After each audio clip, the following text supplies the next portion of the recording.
Unmasking the Horror has two different choices. One, which would be a 3-house tour, which is gonna get you into Hatchet and Chains, Demon Bounty Hunters, Grave of Flesh, as well as Dolls Let's Play Dead. All three are fantastic because almost all of them you can take photos in every room except for 1 or 2 scenes.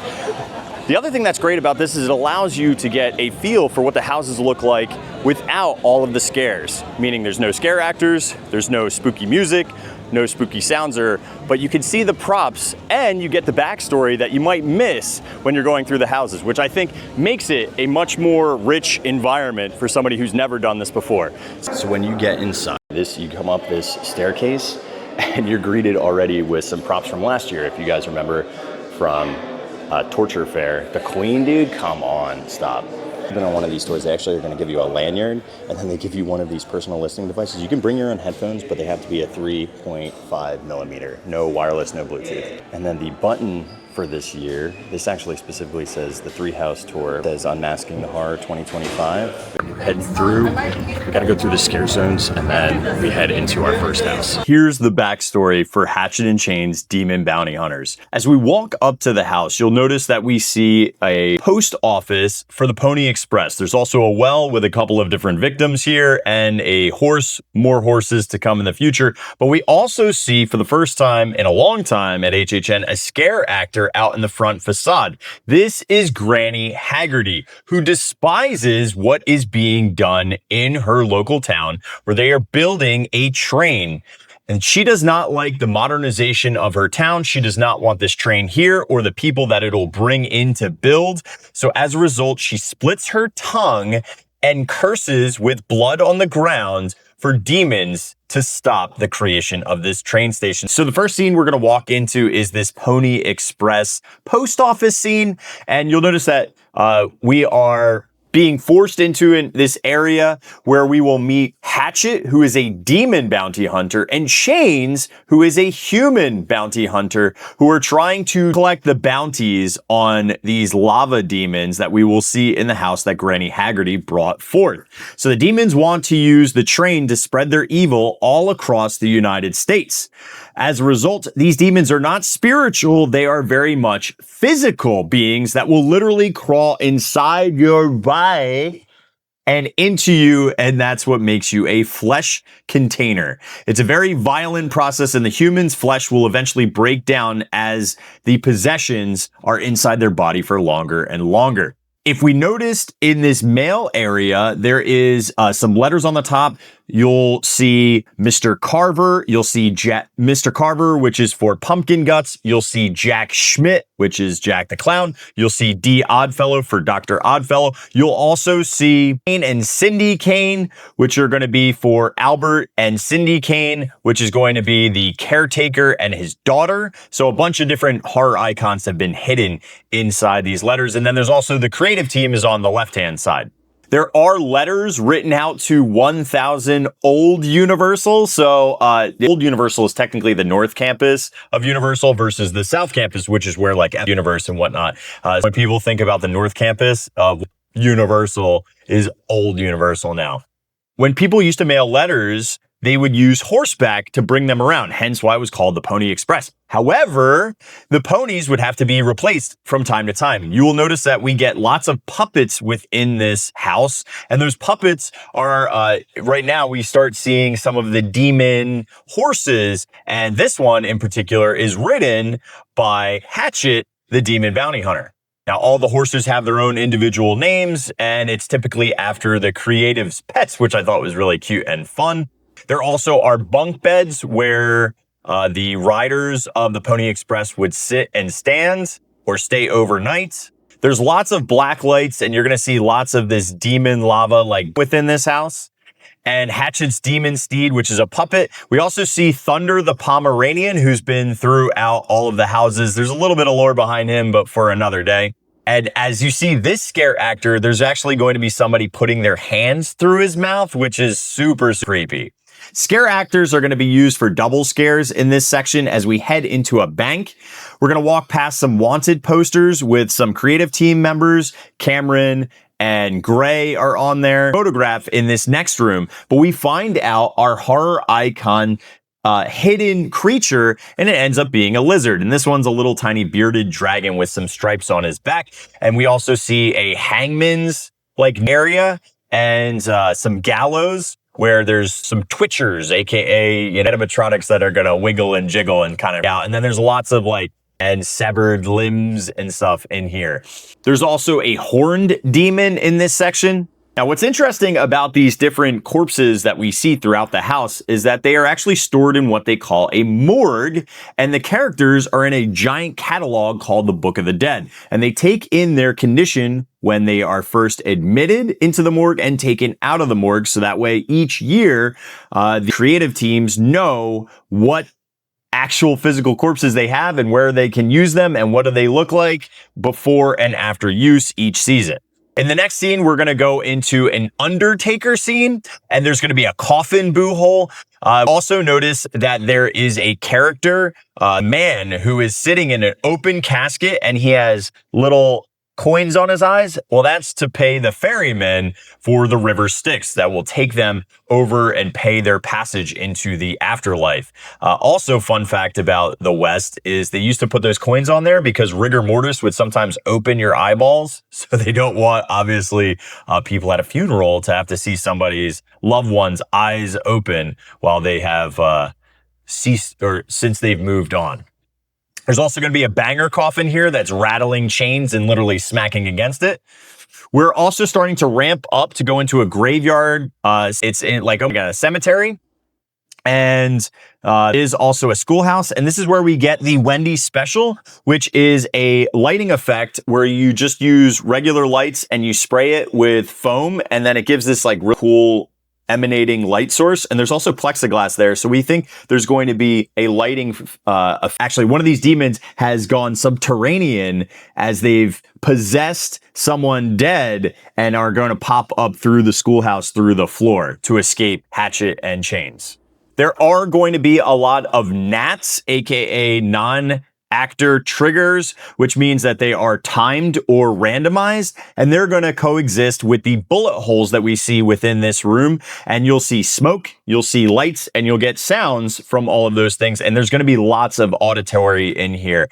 We also see that one demon is up at the top on this train station, or one of these demons on the top of this roof system, and a part of the dress is ripped. This is a little bit of a foreshadowing for a love story.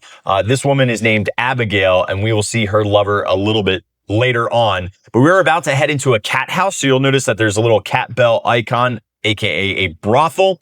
And this was straight out of Slaughter Cinema 2. This is pretty much an identical sequencing. We're heading into a train station. There's going to be projections of demons jumping onto the train so that they can travel across the country and infect the rest of the United States. We're now heading into the train station, and you can actually see Arthur, who is the second half of this story. And in this little letter, he basically shouts out he would sell his farm for just one more night with Abigail. And you notice he has a piece of her dress around his neck, but sadly he met his demise. It looks like Hatchet got to him. And we head then into a cattle chute. The cattle chute also has, it's very claustrophobic because cattle don't like to move on their own. So it actually makes it easier so they don't stop when they get scared. So high walls. There's also TNT and dynamite. Now the next scene we can't show you, but it is a giant demonic bull puppet that will pop out at you as you head on out. And there's lots of UV paint and puppeteers and chains throughout. And then that is going to be the finish of Hatchet and Chains. In Doll's Let's Play Dead, we are following basically a Toy Story of Lila, who's kind of like Sid, who's demonic and torturing all of their toys. And as they progress through the house, we'll know that Lila gets more aggressive towards not only inanimate objects like her toys, but also living creatures, which is pretty terrible. But it's a natural progression of what a serial killer would do. So we first start outside the facade of a dollhouse, and we're gonna step into her house, and it's probably more than likely either a basement or an attic. I'm leaning towards attic because there's lots of windows that we see eventually, which is kind of cool. So, and this house, the makeup people actually molded and sculpted faces for the plastic dolls, which make the static versus the live performers really hard to distinguish between. So we step foot into an area that has a bunch of cardboard boxes for shipments of toys. There's also a little plane and this really fun mouse trap that's there. But this house has something that's really unique, that's different than all the other ones. It's interactive, which means that there are going to be guest activated triggers, or GATs, located throughout this house. The first one is this doorbell, which you'll notice the house number is 34. That is for HHN 34. And this doorbell will actually make a noise when you're there. There's also this demonic teddy bear, and you'll notice that Plastico and all these different names of toy brands do not exist. These are all just made up IP from Universal Creative, which makes it super fun. But there's a lot of similarities to things that you grew up with, toys and whatnot. We next head into a demonic barber shop where basically Lila has scalped all of her dolls and pasted them together or have their shaved heads. She's also dismantled a desk and used love dolls to create her little vanity. It's super creepy for the dolls. And we head into an area where it shows her cats. And there's a cat with an X out of it, so the family cat might have gone missing. And there's another guest activated trigger, which is called a whisker tickler. So it's something cat related that might flash and make noise.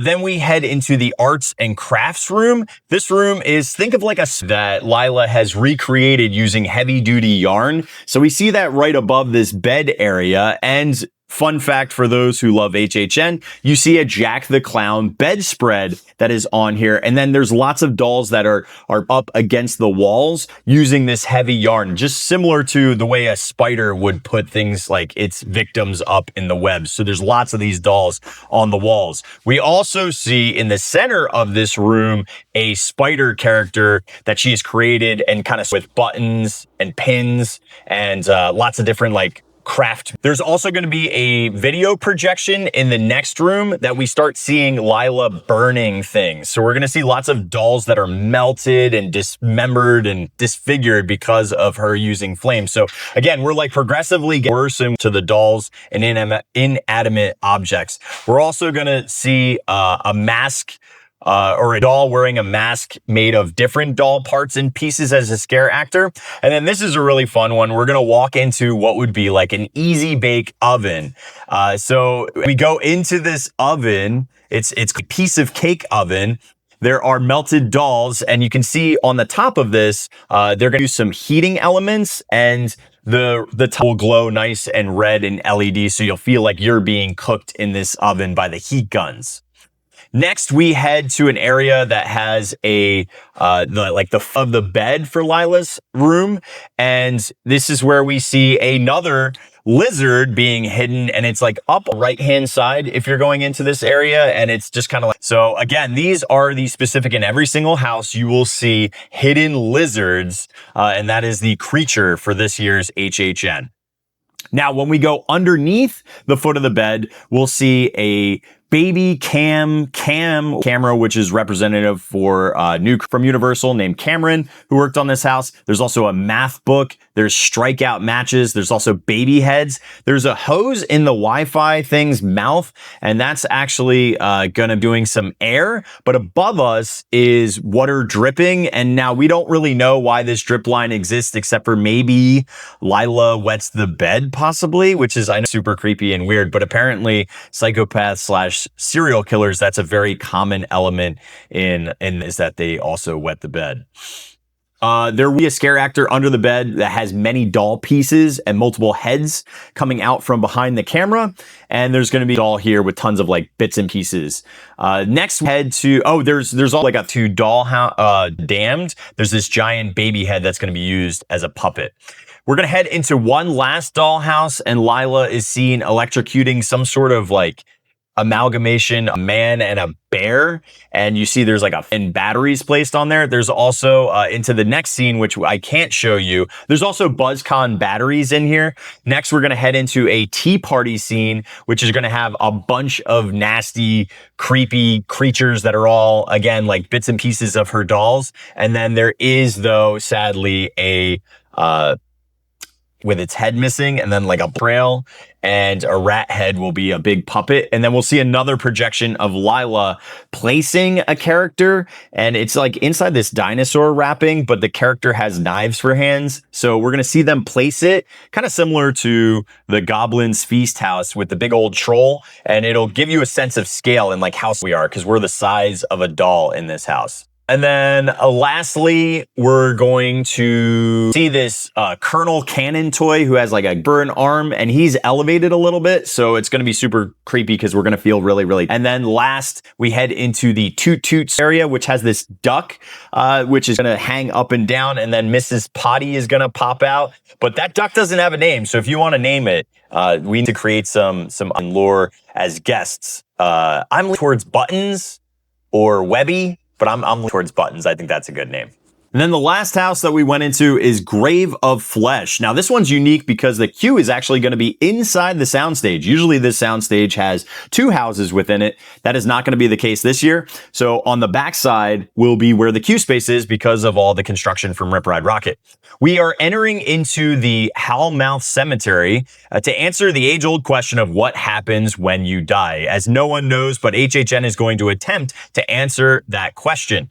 And Howlmouth is springing from Hellmouth, which is something where it like draws or a place to enter the pit of hell or eternal torture for all time. And sadly, you are the person who has expired and will be tortured for all time. So as we enter through the cemetery, on the right-hand side, you will see the lizard that is hidden on this one. But this house is going to prey on a bunch of different fears for after you die. Some are mental, some are physical, but it's not like Dante's Inferno with a bunch of different circles. It's just different specific things that happen to you after you die. So as we enter the cemetery gate, we enter into a grave. You're going to get a scent of dirt, and up above you is going to be a 14-foot expanse of a grave. So you're actually going to see your grave, and there's a drip line there because they want you to look up and actually see your headstone.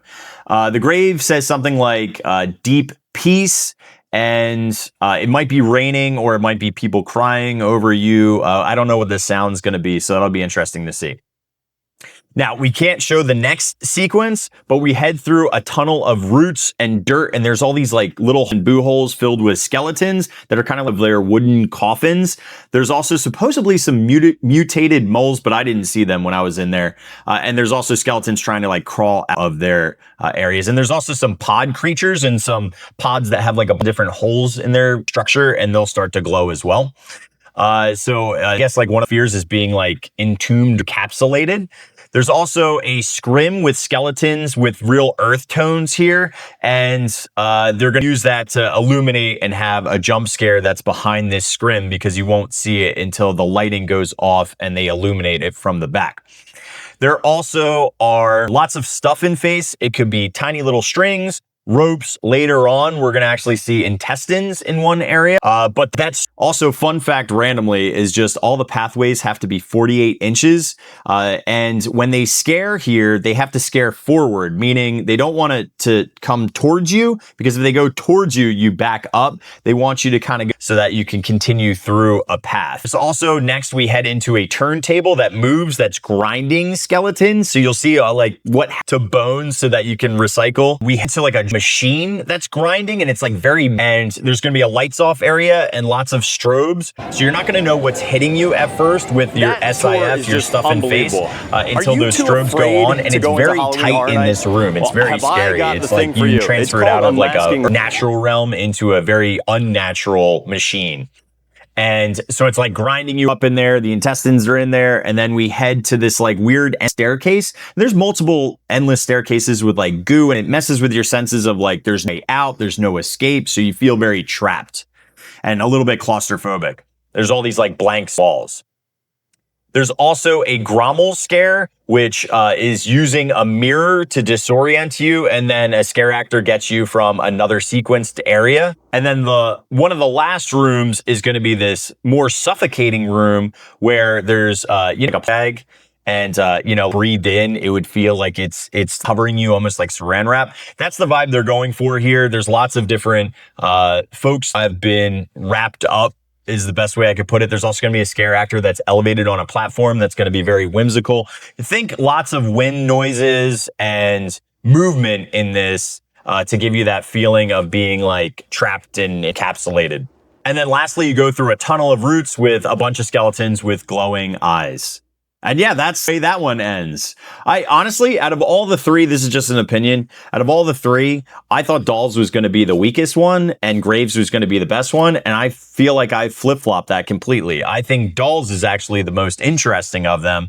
And I think that Graves is the least interesting of them. And I think it's probably because of lighting package. I need to see what Graves looks like to really fully understand. Like the lights and the scare actors will really make or break that house for me. I do like the scents in it, so that's kind of cool.